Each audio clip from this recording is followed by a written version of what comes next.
कलीसिया का काम है कि जो कुछ परमेश्वर का आत्मा करना चाहता है अपने दास के जरिए, अपनी आत्मा के जरिए, उन कामों को पूरा करने के लिए अपने शरीर को, अपने टाइम को, अपने पैसे को, अपने गिफ्ट्स को परमेश्वर को देना।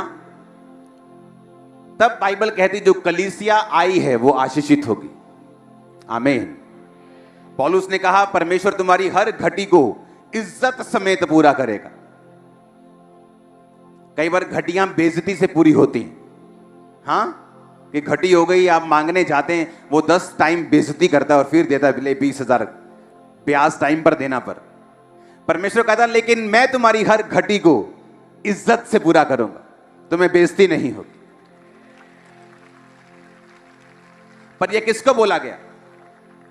ये उस कलीसिया को बोला गया जो पौलुस के मिशनरी कामों में उसकी सहायता करते थे, जो चंदा भेजते थे, जो उसके साथ खड़े थे, जो पौलुस के साथ खड़े होने से शर्मिंदा नहीं थे। बाइबल कहती पौलुस ने कहा अब मेरा परमेश्वर तुम्हारी हर घटी को मसीह में महिमा सहित पूरा करेगा। हालेलुया। पिछले साल पंजाब में बहुत विरोध हुआ परमेश्वर का। मेरे गांव मत आना, इधर नहीं आना, उधर मत आना।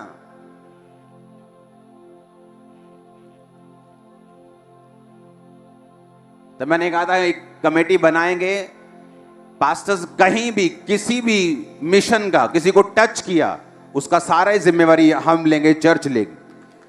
क्या हुआ? किसी पास्टर को चोट लगती थी, कोई चाकू मार गया, उसको लगता अब क्या होगा, उसका बेस्ट हॉस्पिटल में ट्रीटमेंट होता था, उसकी फैमिली को मंथली पेमेंट मिलती थी, उसका पूरा इलाज फर्स्ट क्लास हॉस्पिटल में, उसको कोई चिंता नहीं थी। उनको लगता था कि नहीं यार ये काम।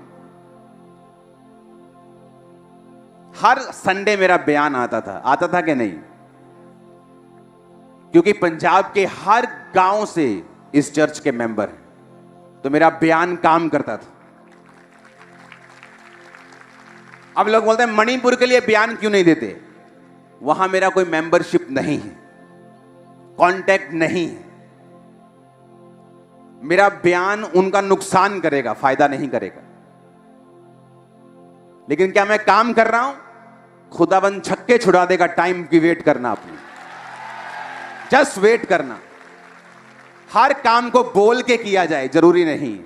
यीशु ने हमें सांपों की तरह बुद्धिमान रहने के लिए बोला। तो डोंट वरी, अगर मैं किसी चीज का नाम नहीं ले रहा हूं तो मैं उसके लिए काम नहीं कर रहा हूं, ये भूल जाओ। ये जिंदगी खुदा के लिए और उसके लोगों के लिए, और कुछ नहीं कर रहा हूं मैं। मेरा कोई पर्सनल एजेंडा नहीं है, मेरा कोई पर्सनल बिजनेस नहीं है। मैं चाहूं तो लाखों करोड़ों मिलियंस ऑफ डॉलर्स कमा सकता हूं देश के बाहर जाके। मैं आपके बीच में रहता हूं, रोज सुबह 1, रोज शाम 8, रोज सुबह 1, रोज शाम 8। आपने मुझे फंसा लिया है। हालेलुया। आप मुझे जाने नहीं देते कहीं पे। अगर मैं नाम नहीं ले रहा हूं तो उसका मकसद है, क्योंकि जहां मेरा नाम लेने से फायदा होगा मैं लूंगा, जहां उनका नुकसान होगा मैं नहीं लूंगा। लेकिन काम कर रहा है खुदावंद, मैं आपको बता रहा हूं। सुनो, जिस जगह पे आप हिस्ट्री देख लो, पड़ोसी देशों की देख लो, दूर देशों की देख लो, जिस देश में परमेश्वर के नाम का विरोध पब्लिकली हुआ है, उन्होंने मार भी पब्लिकली खाई है। भूचालों से, प्राकृतिक आपदाओं से, सूखे से, बाढ़ से, चेक कर लो, जाओ चेक कर लो, जाओ हिस्ट्री चेक कर लो। परमेश्वर तुमको कहता है माफ कर दो, इसका मतलब ये नहीं वो भूल गया है। जीसस ने कहा पिता इन्हें माफ कर, ये नहीं जानते क्या हो रहा है, ये क्या कर रहे हैं। इसका मतलब ये नहीं परमेश्वर ने माफ कर दिया। कुछ ही सालों के बाद रोमी आए, यरूशलेम के सारे आराधनालय को ढाकर, वो लोग जो अपने आराधनालय पे घमंड करते थे उनको बंदी बनाकर उनके 3600 लोगों को मारकर घड़ीस कर वहां से लेके गए थे। परमेश्वर ने कहा था पिता इन्हें माफ कर, उसने तो माफ कर दिया, लेकिन वो कहता जब तू माफ करता ना, तू अंगारों का ढेर लगाता है अपने माफ करने वाले के सिर पे।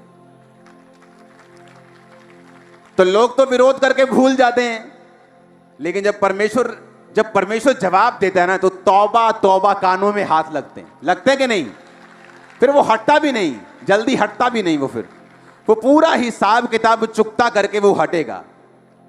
और साथ में हमको भी लगाया हुआ है, हाँ, कि सब जगह मेरा बैंक बैलेंस पहली बार इतने महीनों में हुआ कि बिल्कुल जीरो पे आने पे लगा। इतनी चैरिटी हो रही है, क्योंकि मैं रोक नहीं सकता उन लोगों के लिए। मेरे दिल में होता है कि, और मेरी आदत है कि मैं सिर्फ फोटोज के लिए चैरिटी नहीं करता हूं कि फोटो देनी है, चल भी 10 ब्रश तू ले जा, 10 पेस्ट तू ले जा।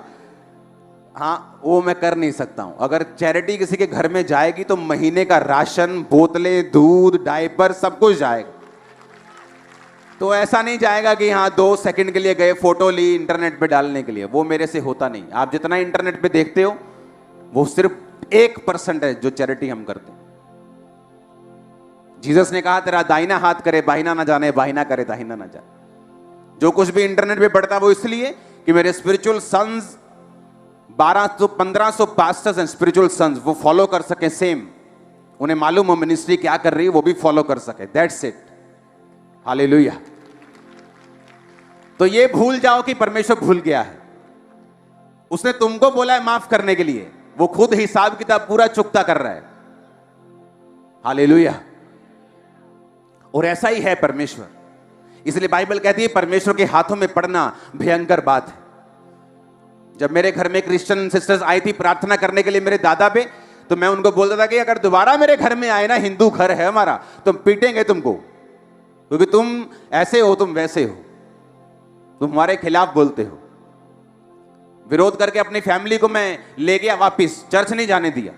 अपने घर के मॉडल टाउन मार्केट के अंदर बहुत बड़ा मेरा घर था, 25 मरले से भी ज्यादा। तो वहां मैंने अपने घर की ड्योढ़ी के ऊपर मंत्र लगा दिए थे कि सारा दिन इनको सुनना है, खबरदार जो चर्च गए तो। आप जानते नहीं मैं कहां से आया हूं, लेकिन जब पागलपन के दौरे पड़े, जब बीमार हुआ, जब डॉक्टर्स ने, जब वैद्यों ने, जगहों ने जब हाथ खड़े कर दिए, पागलों की तरह मैं जाता था उनकी जगहों के ऊपर। आप मुझे देख के बताओ मेरा क्या है फ्यूचर, मैं क्या करूं, मैं ऐसे फील कर रहा हूं, मैं ऐसे महसूस कर रहा हूं, मेरा दिल करता मैं सुसाइड कर लूं, मुझे पागलपन के अटैक होते, मैं कोई हल नहीं। क्योंकि मैं भूल गया था कि मैंने विरोध किया था जीसस का। मैं तो भूल गया विरोध करके, जीसस कहां भूलते हैं। तुम तो भूल गए विरोध करके, हाला लाला मचा के, और तुम्हें लगता था कि क्या होगा। लेकिन जब वो फिर चिट्ठियां खोलता है, खाते खोलता है बराबर करने के लिए, फिर वो ऐसा बराबर करता है। हालेलुया। परमेश्वर से पंगा लेके कोई बच सकता है क्या? कोई नहीं बचा आज तक। कोई उस पर केस नहीं कर सकता कि तू भूचाल क्यों दे रहे, तूने बारिश ज्यादा क्यों कर दी। कोई केस कर सकता है क्या? कोई है कोई ऐसी कोर्ट जहां पे परमेश्वर के खिलाफ केस किया जा सके? इसलिए बाइबल कहती है डरते रहो और कांपते रहो और अपने उद्धार का काम करते रहो। हालेलुया।